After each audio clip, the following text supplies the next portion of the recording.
హోంమంత్రి అనితపై చేసిన వ్యాఖ్యలకు సంబంధించి వివరణ ఇచ్చేందుకు మాజీ మంత్రి గుడివాడ అమర్నాథ్ మహిళా కమిషన్ కార్యాలయానికి వెళ్లారు. గుడివాడ అమర్నాథ్తో పాటు లోపలికి ఆయన తరపు లాయర్కు అనుమతి ఇచ్చారు పోలీసులు. మహిళా కమిషన్ ఎదుటకు వెళ్లిన అమర్నాథ్ తాను చేసిన వ్యాఖ్యలకు వివరణ ఇస్తున్నారు. అమర్నాథ్కి మద్దతుగా అనకాపల్లి జిల్లా మాజీ ఎమ్మెల్యేలు, కార్యకర్తలు మహిళా కమిషన్ కార్యాలయం దగ్గరకు వచ్చారు. కార్యకర్తలు భారీగా రావడంతో ఎలాంటి అవాంఛనీయ సంఘటనలు జరగకుండా పోలీసులు ప్రత్యేక బందోబస్తు ఏర్పాటు చేశారు.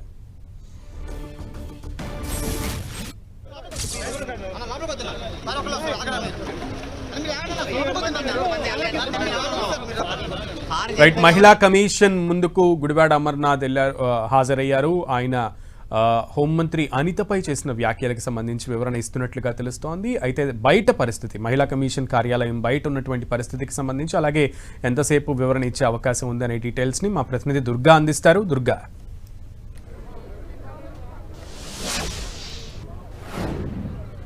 హోంమంత్రి అనితపై చేసినటువంటి వ్యాఖ్యలకు సంబంధించి మాజీ మంత్రి గుడివాడ అమర్నాథ్ని కొద్దిసేపటి క్రితం మహిళా కమిషన్ విచారణకు హాజరయ్యారు. ప్రస్తుతం అయితే లోపల విచారణ జరుగుతుంది. అయితే హోంమంత్రి అనితపై చేసినటువంటి కామెంట్స్కి సంబంధించి వివరణ అయితే తీసుకుంటున్నారు. అయితే తాను మాత్రం ఖచ్చితంగా ఆ కామెంట్స్కి కట్టుబడి ఉన్నానంటూ కూడా గుడివాడ అమర్నాథ్ చెప్తున్నారు. దీంతోపాటు తాను మహిళా సమాజాన్ని కానీ మహిళల్ని కానీ ఎక్కడ కూడా కించపరిచే విధంగా ఎక్కడ కూడా వ్యాఖ్యలు చేయలేదు.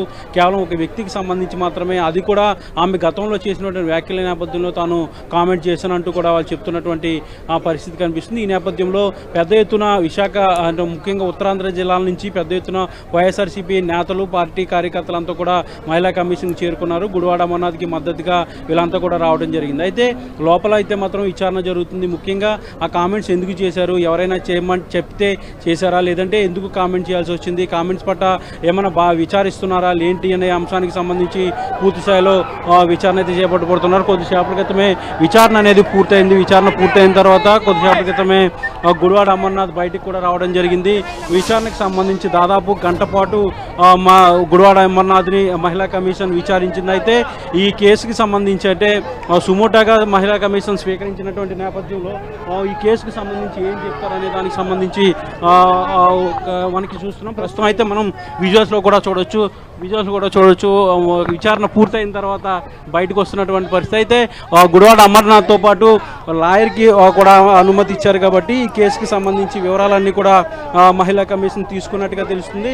అయితే ఈ కేసుకి సంబంధించి మహిళా కమిషన్ ఏం చెప్పింది, గుడివాడ అమర్నాథ్ చెప్పినటువంటి వివరణకు కానీ ఇచ్చినటువంటి క్లారిటీకి కానీ సంతృప్తి చెందారా, లేదంటే మరొక డేట్ ఇచ్చి మరొకసారి విచారణకు రావాలని ఏదైనా ఆదేశించారా అనే దానికి సంబంధించి మరి కాసేపట్లో తెలియబోతుంది. మొత్తానికి ఈ మహిళా కమిషన్ విచారణ అనేది దాదాపు 1 అవర్ పాటు జరిగింది కాబట్టి ఈ కేసుకు సంబంధించి ఏం చెప్పారనే దాని అంశానికి సంబంధించి అటు మహిళా కమిషన్ నుంచి కానీ లేదంటే ఇటు గుడివాడ అమర్నాథ్ నుంచి ఉండుకుని మరి కాసేపట్లో క్లారిటీ వచ్చే అవకాశం కనిపిస్తుంది. ఏదైనప్పటికీ కూడా హోంమంత్రి అనితపై చేసినటువంటి వ్యాఖ్యలు మనం ప్రధానంగా చూస్తే అప్పుడు టీడీపీ అట్లాగే వైసీపీ మధ్య పెద్ద ఎత్తున వివాదం కూడా దారితీసింది. వైఎస్ఆర్సీపీ నేతలు గుడివాడ అమర్నాథ్కి సపోర్ట్ చేస్తూ రాష్ట్ర వ్యాప్తంగా నిరసనలు తెలియజేశారు. దాంతోపాటు అనితపై చేసినటువంటి వ్యాఖ్యలకు సంబంధించి టీడీపీ నేతలు పెద్ద ఎత్తున రాష్ట్ర వ్యాప్తంగా నిరసనలు తెలియజేసినటువంటి పరిస్థితి కూడా ఉన్నటువంటి పరిస్థితుల్లో అసలు ఈ కేసుకు సంబంధించి మహిళా కమిషన్ ఏం చెప్పింది, హెచ్చరికలు ఇచ్చారా, లేదంటే మరొకసారి రావాలంటూ కూడా చెప్పారా అనే దానికి సంబంధించినటువంటి క్లారిటీ అయితే మరి కాసేపట్లో రాబోతుంది. సునీల్, దుర్గా, అయితే బయట ఈ 1 అవర్ కూడా బయట పరిస్థితి ఎట్లా ఉంది? అటు కార్యకర్తలందరూ అలాగే అనకాపల్లి జిల్లాకు సంబంధించిన మాజీ ఎమ్మెల్యేలందరూ కూడా హాజరైన నేపథ్యంలో ఇప్పుడు అమర్నాథ్ ఏమైనా మాట్లాడే అవకాశం ఉందా? అంటే ఇప్పుడు అమర్నాథ్ మాట్లాడబోతున్నారు. ఇప్పుడే బయటకు వచ్చారు కాబట్టి పెద్ద ఎత్తున కార్యకర్తలు కూడా వచ్చారు కాబట్టి ఒక్కసారిగా వాళ్ళంతా కూడా రావడంతో పోలీసులు కూడా పెద్ద ఎత్తున బందోబస్తును ఏర్పాటు చేయడం జరిగింది. ఉత్తరాంధ్ర నుంచి పార్టీ నేతలతో పాటు కార్యకర్తలు కూడా పెద్ద ఎత్తున వచ్చారు. ముఖ్యంగా మహిళలు కూడా పెద్ద ఎత్తున గుడివాడ అమర్నాథ్కు మద్దతు తెలుపుతూ ఇక్కడికి వచ్చినటువంటి పరిస్థితుల్లో మరి కాసేపట్లో గుడివాడ అమర్నాథ్ కూడా మాట్లాడబోతున్నారు.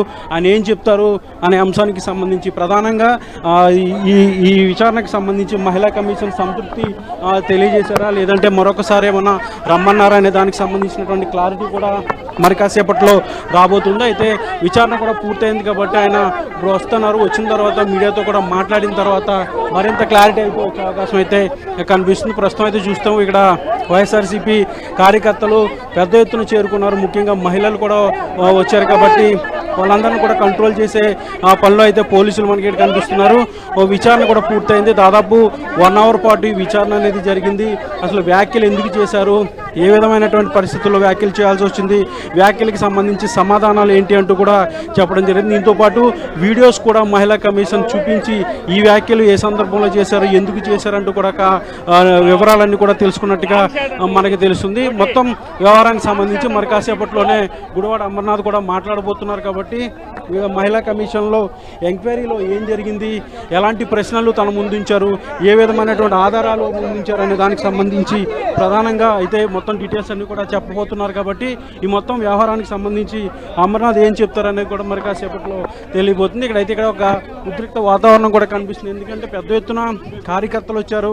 కార్యకర్తలతో పాటు పోలీసులు కూడా వీళ్ళందరినీ కూడా కంట్రోల్ చేస్తున్నటువంటి పరిస్థితి కనిపిస్తుంది. ఎందుకంటే గడిచినటువంటి 2 రోజుల క్రితం అమరావతి ప్రాంతంలో పెద్ద ఎత్తున వివాదం కూడా జరిగింది. కాబట్టి ఆ వివాదాల పరిస్థితులు మరొకసారి రాకుండా జాగ్రత్తలు అయితే తీసుకున్న ప్రస్తుతం అయితే గుడివాడ అమర్నాథ్ మాట్లాడుతున్నారు. ఆయన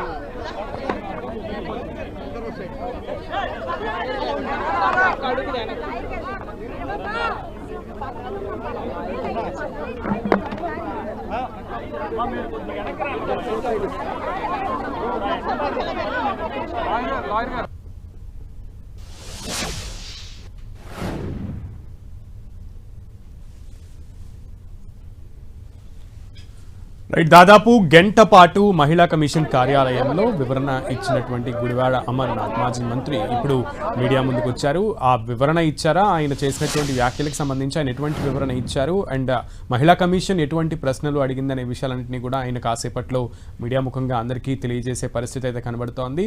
అయితే వివరణ ఇస్తున్నంతసేపు కూడా అంటే ఆయనతో పాటు ఒక అడ్వకేట్ని కూడా అలౌ చేసిన నేపథ్యంలో బయట కార్యకర్తలందరూ కూడా అక్కడ వేచి చూసినటువంటి పరిస్థితి. ప్రస్తుతం గుడివాడ అమర్నాథ్ మాట్లాడుతున్నారు.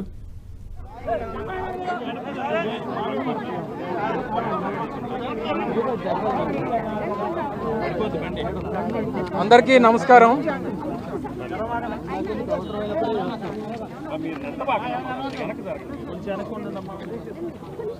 ఈరోజు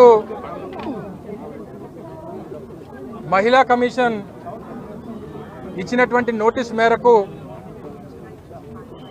వారి ముందు వ్యక్తిగతంగా హాజరవ్వడానికి ఈరోజు రావడం జరిగింది. వారితో వారు ఇచ్చినటువంటి నోటీస్కి బదులుగా సమాజం పట్ల, చట్టాల పట్ల, వ్యవస్థల పట్ల గౌరవం ఉన్నటువంటి వ్యక్తిగా, గతంలో మంత్రిగా పనిచేసినటువంటి వ్యక్తిగా, వ్యవస్థల మీద ఉన్నటువంటి గౌరవంతో వారు ఇచ్చినటువంటి నోటీస్కి వ్యక్తిగతంగా వచ్చి సమాధానం చెప్పాలన్నటువంటి ఉద్దేశంతో ఈరోజు ఆనరబుల్ కమిషన్ ముందు హాజరవడం జరిగింది. జరిగినటువంటి దాంట్లో ప్రధానమైనటువంటి 2-3 అంశాలని ఆనరబుల్ కమిషన్ మా ముందు పెట్టడం, దానికి మేము ఇవ్వాల్సినటువంటి వివరణ కూడా వారికి ఇవ్వడం జరిగింది. మొదటగా గడిచినటువంటి 12వ తారీఖున రాష్ట్ర వ్యాప్తంగా జరిగినటువంటి వెన్నుపోటుకు 2 ఏళ్ల కార్యక్రమానికి, ఆ కార్యక్రమంలో పాల్గొన్నటువంటి క్రమంలో చోడవరం నియోజకవర్గంలో ప్రజలను ఉద్దేశిస్తూ మాట్లాడినటువంటి సందర్భంలో నేను చేసినటువంటి వ్యాఖ్యల్ని, దాని మీద ఆనరబుల్ కమిషన్ సుమోటోగా తీసుకొని వాటి మీద వివరణ, సమాధానం కోరడానికి ఈరోజు నన్ను పిలవడం జరిగింది. అందులో ప్రధానంగా 3 అంశాలని, ఒకటి నేను మేకప్ మంత్రి అన్నానన్నటువంటిది, దాని మీద మీరు ఏ వివరణ ఇస్తారో అనేటువంటి మాట వారు కోరడం, దాంతోపాటు ఇది యావత్ మహిళా లోకాన్ని కించపరిచినట్టుగా దీన్ని భావించవచ్చా అనేటువంటి విషయాన్ని వారు అడగడం జరిగింది. నేను గతంలో కూడా ఆ సభ అయిన తర్వాత అనేక వేదికల మీద కూడా నేను చెప్పడం జరిగింది. దాన్ని తెలుగుదేశం పార్టీ ఒక ఫ్యాబ్రికేటెడ్ ఉద్యమాన్ని తీసుకొని వచ్చి దళితులని, మహిళలని, యావత్ మహిళా లోకాన్ని కించపరిచినట్టుగా మాట్లాడానని, లేనిపోయినటువంటి తప్పుడు ప్రచారాన్ని చేసి ఒక ఫ్యాబ్రికేటెడ్ ఉద్యమాన్ని నడిపించేటువంటి కార్యక్రమం చేశారు.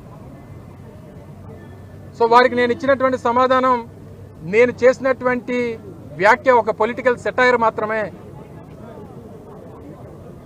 గతంలో వారు నా మీద చేసినటువంటి వ్యాఖ్యలు, మా నాయకుడి మీద చేసినటువంటి వ్యాఖ్యలు అనేక సందర్భాల్లో మా నాయకత్వాన్ని, మా నాయకుల్ని ప్రొవోకేట్ చేస్తూ, ఏకవచనంతో సంబోధిస్తూ ఇష్టం వచ్చినటువంటి మాటలు మాట్లాడుతూ ఉన్నారు. మేము కూడా ఓపిక పట్టాం. దాదాపు 4.5 సంవత్సరాల నుంచి ఇష్టం వచ్చినటువంటి మాటలు నేను గతంలో మంత్రిగా ఉన్నప్పుడు కానీ, మా నాయకులు జగన్మోహన్ రెడ్డి గారు ముఖ్యమంత్రిగా ఉన్నప్పుడు కానీ, వారు గత 2 ఏళ్ల క్రితం వారు అధికారంలోకి వచ్చిన తర్వాత, వారు మంత్రి అయిన తర్వాత కానీ ఇష్టం వచ్చినట్టుగా నోరు పారేసుకునేటువంటి కార్యక్రమం చేస్తారు. మనిషిగా నాకు కూడా సహనం ఓపిక ఉంటాయి, మా నాయకులకి సహనం ఓపిక ఉంటాయి. వారికి ధైర్యం చెప్పాల్సినటువంటి బాధ్యత మా మీద ఉంది. ఇది ఒక పొలిటికల్ సెటైర్, ఒక పొలిటికల్ కామెంట్ మాత్రమే తప్ప యావత్ మహిళా లోకం మీద చేసినటువంటి వ్యాఖ్య కాదు అనేటువంటి విషయాన్ని కూడా తెలియపరచడం జరిగింది. దాంతోపాటు ఉద్యోగాల మీద, మా వాళ్ళు చేసినటువంటి, మీరు చేసేటువంటి ఉద్యోగాలు మా వాళ్ళు చేయలేరు అనేటువంటి దాని మీద మీ సమాధానం ఏంటి అని అడిగారు. అంటే నా ఇంటెంట్ నేను చెప్పడం జరిగింది. నా ఇంటెంట్ వారు చేసినటువంటి ఉద్యోగాలు చేయలేరు అని అంటే, మీకు ఈ రాష్ట్రంలో హోంశాఖను మీ చేతిలో పెట్టి 2 సంవత్సరాలుగా మీకు బాధ్యత అప్పచెపితే చెప్పినటువంటి పని చేయడం మానేసి మిగిలిన వాటి మీద పెట్టినటువంటి శ్రద్ధ శాఖ మీద పెడితే బాగుంటుంది. మీరు చేసేటువంటి అటువంటి ఉద్యోగాలు మా వాళ్ళు చేయలేరు అనేటువంటిది నా ఉద్దేశంగా చెప్పడం జరిగింది. దాన్ని అనేక రకాలుగా చాలామంది పర్సెప్షన్ తీసుకున్నారు. చాలామంది చాలా రకాలుగా దాన్ని ఊహించుకున్నారంటే, వారెవరో ఊహించుకున్నటువంటి దానికి నేను బాధ్యుని కాదు. నేను మాట్లాడినటువంటిది, నేనే ఉద్దేశంతో మాట్లాడినటువంటి దానికే నేను బాధ్యుని అవుతాను. దానికి నా సమాధానం ఇదే అనేటువంటి విషయాన్ని కూడా వారికి చెప్పడం జరిగింది. 3వ ప్రశ్న, మీరు వాడి వదిలేసినటువంటి బుల్లెట్ ప్రూఫ్ వాహనాన్ని తాను వాడుతుంది అనేటువంటి మాట మీరు మాట్లాడారు. దానికి మీ సమాధానం ఏంటని అడిగారు. అంటే నేను చేసినటువంటి మంత్రి పదవిని మా జిల్లాలో నా తర్వాత మీరు చేస్తూ ఉన్నారు. మీకంటే ముందు నేను మంత్రిగా పనిచేశాను. మీరు నాకు పాఠాలు నేర్పించాల్సినటువంటి పని లేదు. నేను వాడి వదిలేసినటువంటి కారుని మీరు వాడుతున్నారన్న దాంట్లో తప్పే ఉంది. అది పొలిటికల్ స్టేట్మెంటే, పొలిటికల్ సెటైరే. దీంట్లో మహిళల్ని కించపరిచేటువంటి వ్యాఖ్యలు ఎక్కడున్నాయి? మహిళా లోకం మీద చేసినటువంటి వ్యాఖ్యలు ఎక్కడున్నాయి? యావత్ మహిళలందరూ కూడా దీంట్లో ఇబ్బంది పడినటువంటి సందర్భాలు ఏమున్నాయి అనేటువంటిది నాకు వ్యక్తిగతంగా కనిపించట్లేదు అనేటువంటి మాట వారికి చెప్పడం జరిగింది.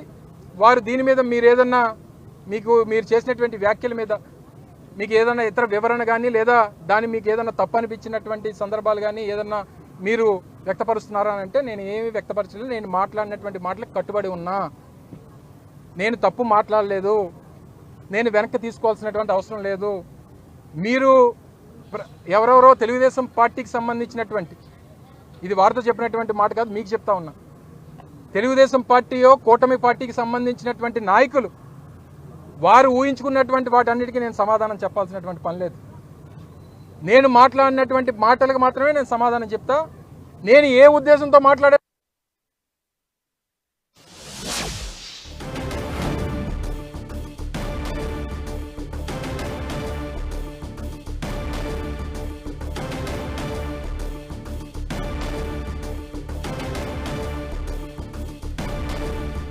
మీరు అమలు చేస్తున్నటువంటి రెడ్ బుక్ రాజ్యాంగం, మీరు